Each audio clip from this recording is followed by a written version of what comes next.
Hi, I'm Lei from the Object Capture team. In this session, my colleague Mona and I are going to give you an introduction to Object Capture for iOS.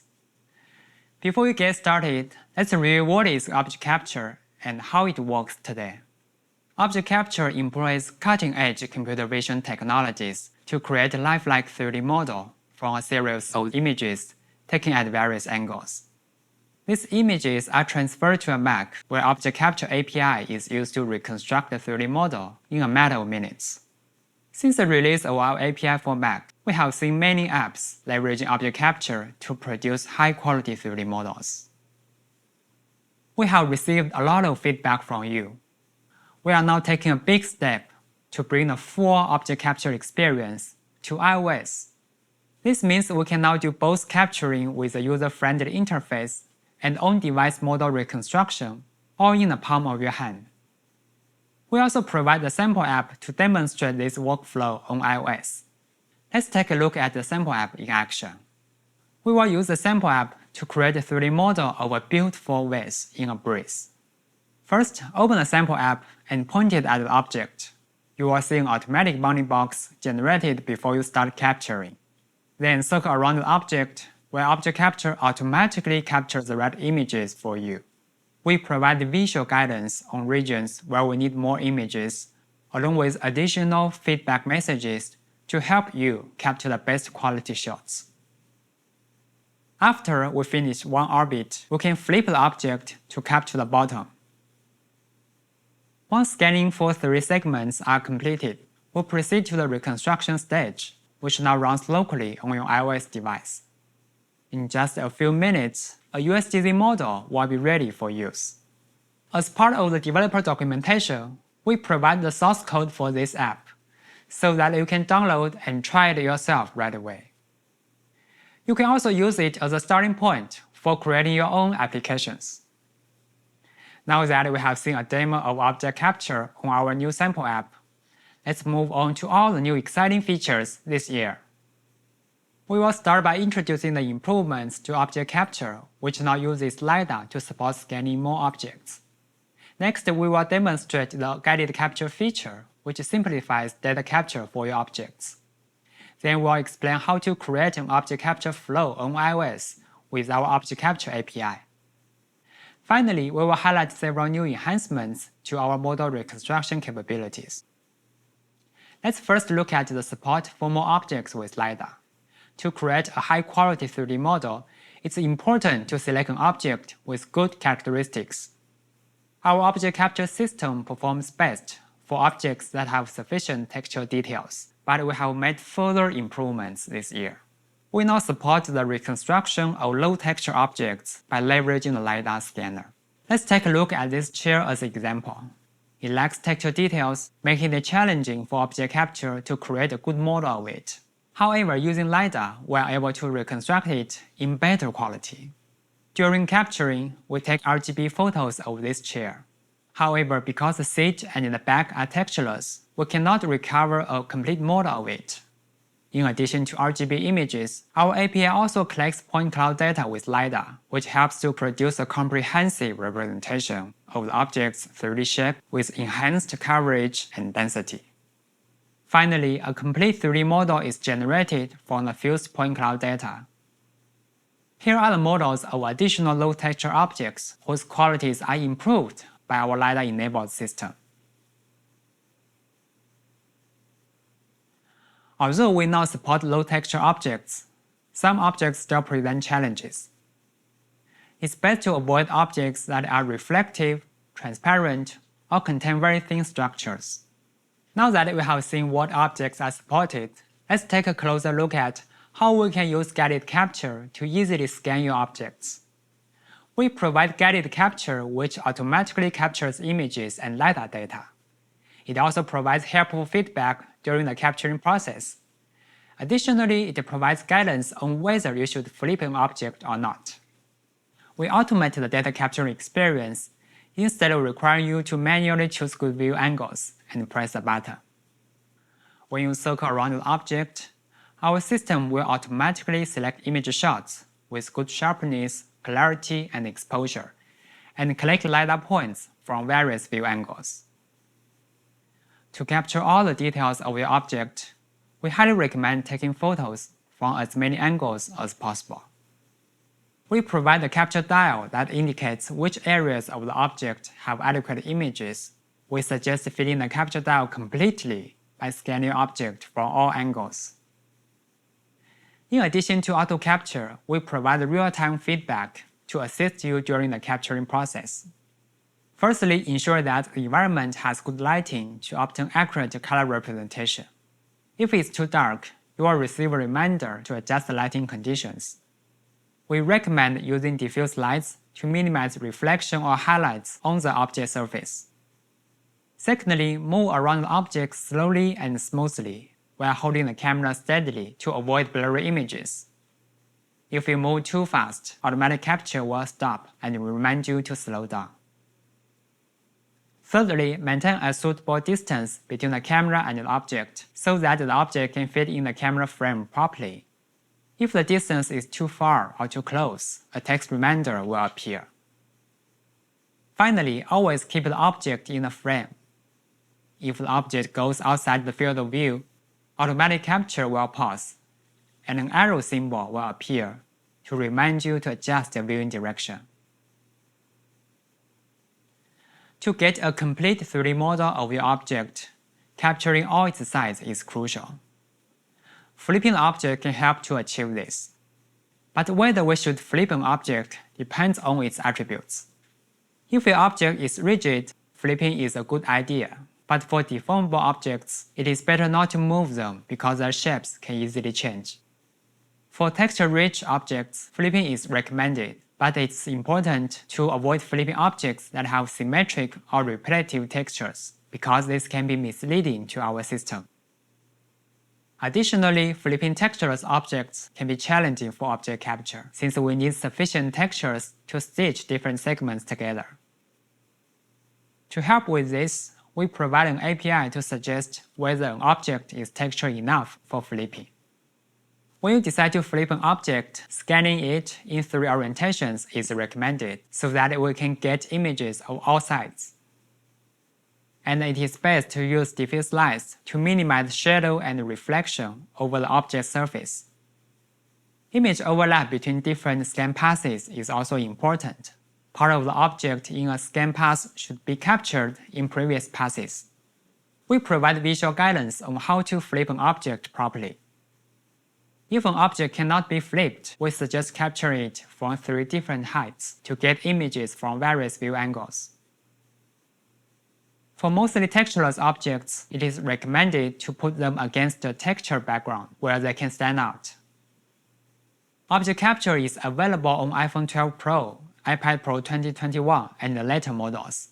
To check if your device supports Object Capture, we offer an API for easy verification. Next, here is Mona to tell you about Object Capture API in more details. Thanks, Lei. Now that we have seen the sample app in action, let's see how we use the Object Capture API to create this app. As you saw in the demo, Object Capture has 2 steps: image capture and model reconstruction. Let's look at the image capture first. The image capture API has 2 parts, a session and the SwiftUI view.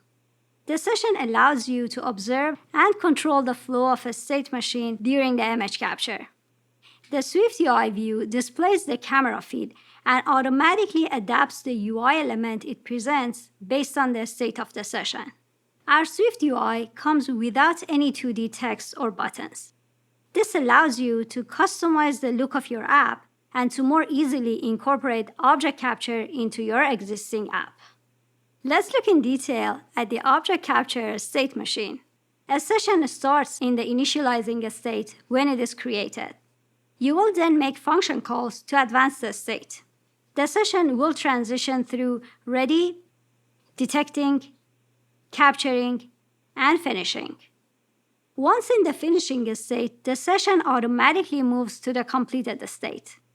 At this point, you can safely tear it down and continue to the on-device reconstruction. Let's see how to use this in practice. We begin by importing Reality Kit and SwiftUI. We then create an instance of Object Capture session. Since it is a reference type, we recommend storing the session inside the ground truth data model as persistent state until it is completed. With this, the session starts in the initializing state. We continue by calling the start function with a directory telling the session where to store the captured images. We can also provide a checkpoint directory in the configuration, which can be used later to speed up the reconstruction process. After this call, the session will move to the ready state. Let's see how to use the session with the Object Capture view. We use an Object Capture view like any other SwiftUI view. We place it inside the body of another view, passing it the ground truth session we just created. Object Capture view always displays a UI corresponding to the current state in the session. As you see here in the ready state, the view shows the camera feed with a reticle to guide you to select the object to capture. To advance the state, your app needs to provide a UI that tells the session to start detecting the object. Here, we stack a Continue button on top of the Object Capture view.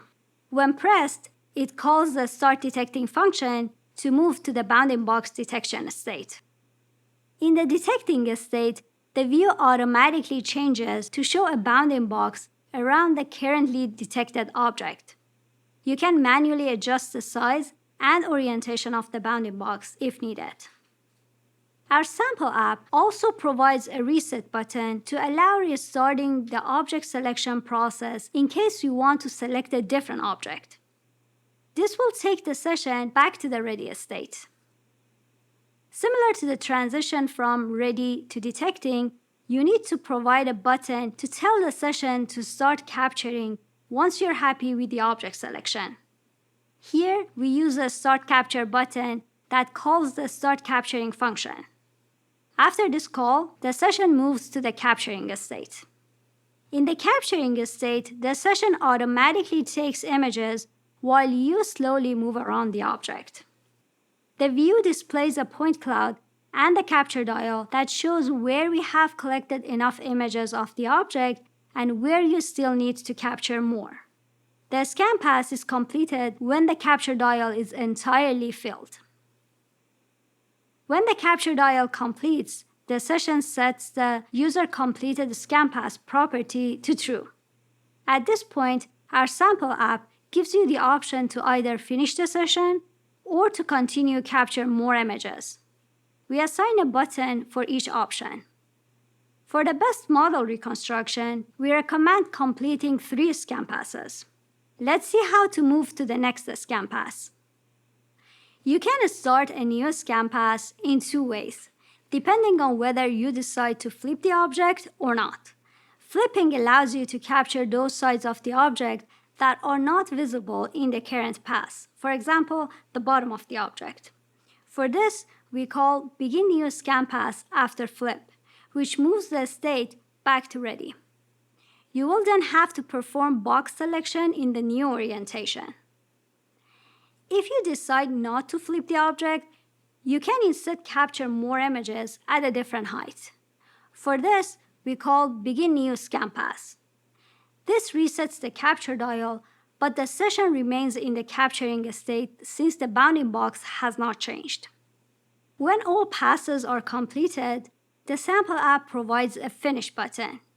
This button calls the Finish function, which tells the session that we are done capturing images and it can start the finishing process. While in the finishing state, the session waits for all data to be saved. Once finished, the session will automatically move to the completed state. We can safely tear it down and start the on-device reconstruction. In the event of an unrecoverable error, such as if the image directory suddenly becomes unavailable, the session will transition into a failed state. If this happens, a new session will need to be created. And one last thing, you can also display the point cloud to preview which part of the object has been scanned since it was initially placed or last flipped. You do this by swapping an Object Capture point cloud view for the Object Capture view. This will pause the capture session and let you interact with the point cloud to preview it from all angles. Here, we show this view in combination with some text and buttons, but you can also display the point cloud full screen. Now that we have captured images of our object, let's see how to create a 3D model of it. Starting this year, you can run the Reconstruction API on iOS. This allows you to run the image capture and reconstruction on the same device. Here is a recap of how to use the Asynchronous Reconstruction API. It works the same on iOS as on macOS. We start by attaching a task modifier to a view that we created. In the task modifier, we create a photogrammetry session and point it to the images. Optionally, we can provide the same checkpoint directory that we use during the image capture to speed up the reconstruction process. We then call the process function to request a model file. Finally, we await the message stream in a loop and handle output messages as they arrive. Make sure to check out our previous talk for more details. To optimize for generating and viewing models on mobile devices, we support only the reduced detail level on iOS. The reconstructed model includes the diffuse, ambient occlusion, and normal texture maps, all designed for mobile display. If you would like to generate models at other detail levels, you can transfer your images to a Mac for reconstruction. This year, Mac reconstruction also utilizes the LiDAR data we save in our images. The new Object Capture session supports this flow as well. Let's see how. By default, the Object Capture session will stop capturing images when the reconstruction limit for the iOS device is reached. For macOS reconstruction, you can allow the session to take more images than on-device reconstruction can use. To do so, you set Is Over Capture Enabled to True in the session's configurations. These additional shots will not be used for on-device reconstruction, but they're stored in the Images folder. To reconstruct images on a Mac, you don't even need to write any code. Object Capture is integrated into our new macOS app called Reality Composer Pro. You simply import your images into the app, choose a detail level, and get your model. To learn more about this app, make sure you watch the session for Reality Composer Pro. Now that we have seen how to create 3D models with the new iOS API, let's briefly go over a few reconstruction enhancements which were highly requested. We have improved the model quality and reconstruction speed on Mac. In addition to progress percent, we now provide an estimated reconstruction time. Let's look at two other additions in more details: pose output and custom detail level. You can now request a high-quality pose for each image. Each pose includes the estimated position and orientation of the camera for that image based on our computer vision algorithms. To get the poses, add a poses request to the process function call. Then, handle the poses output when it arrives in the output messages stream. The poses will be returned early in the reconstruction process before the model is generated. This year, we have also added a new custom detail level for macOS, which gives you full control over the reconstructed model. Previously, you could choose from reduced, medium, full, and raw detail levels. With the custom detail level, you can control the amount of mesh decimation, the texture map resolution, format, and which texture maps should be included. And that's a wrap on Object Capture for iOS. Object Capture now allows you to scan more objects with LiDAR support. We showed you how you can fully capture, reconstruct, and view your model entirely on your iOS device. Object Capture for iOS enables new workflows for a variety of applications such as e-commerce, design, education, and games. We are excited to see how you will incorporate Object Capture into your apps. Thanks for watching.